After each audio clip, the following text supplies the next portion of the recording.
Kevin Cass, the Autistic Wizard. And I told you I'd be back this time to discuss love, friendship. They don't exist. Or more particularly, since I am the Autistic Wizard with my own viewpoint on this world, they do exist. But not like you'd think. And while the rest of the world obsesses in their own lives on how to live it, it seems that it's often suggested to me their definitions, their ideas, and their ideas don't seem to work for them either. So let's explore.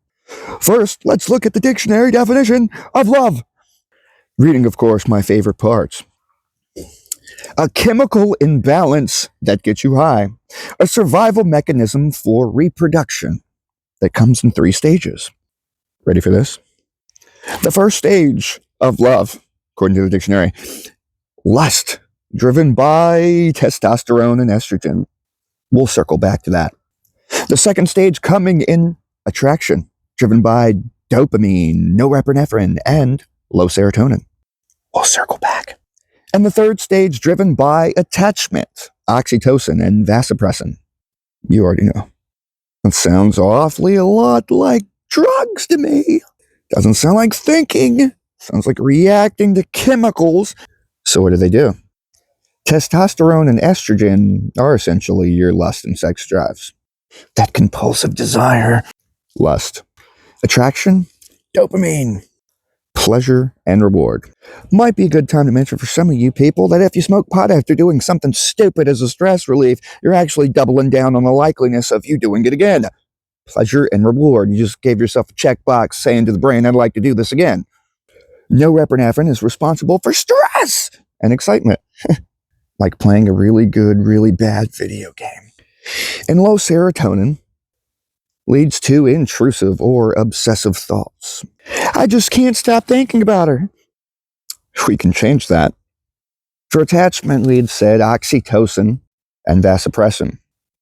Basically the cuddle hormone released through touch. If that's all it takes. So that's the scientific definition, a chemical imbalance that gets you high. So if the chemicals hit different for different people, and the definitions hit different for different people, is there anything real about it at all? Well, let's take a look at the Greeks. The Greeks had like 8+ different versions of love. Categories to break it down because they too saw that it's not quite the same perspective everywhere you go on it. The first type of love, eros, chaos. Eros is passionate desire, intense desires. It's a selfish-based love. It's beauty-based, lust and attraction. The Greeks once referred to it as divine madness. Philos, or philia, is mutual love. This is a brotherly love. This is trust and loyalty, shared experiences, being affectionate. It is a mutual friendship. And then, of course, you have agape, and agape is universal. It's selfless love. It can be applied to all. It can benefit all. It is loving the thing for what it is. A table is a table, and a lamp is a lamp, and I need not expect or desire either one to be the other, simply appreciating them. Aristotle had said that a friend is one soul in 2 bodies. But even he broke down the 3 types of friend, and they're basically the same without referenceable titles that are as fancy. He described them as 1, friends of utility. These are useful friends. These are personally beneficial friends. These are friends of what can I get out of it? That's pretty eros. 2, pleasurable friends, enjoyable friends. These are the mutually brotherly kind. That's pretty philia. And 3, virtue. These are valued and appreciated friends. Friends that are admired for what they are, not anything you can get out of them. If you got nothing you ever wanted whatsoever, you'd still really admire type 3. So there you have it.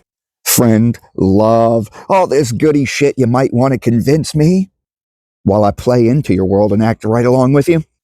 It's all chemical imbalances. It's insanity. It's mental illness. And yes, I experience mental illness too. I feel love. But should you just react upon it? Because it looks to me like your ideas of friend, love, good and bad are pretty fucking crazy. I'm Kevin Chaos. Peace.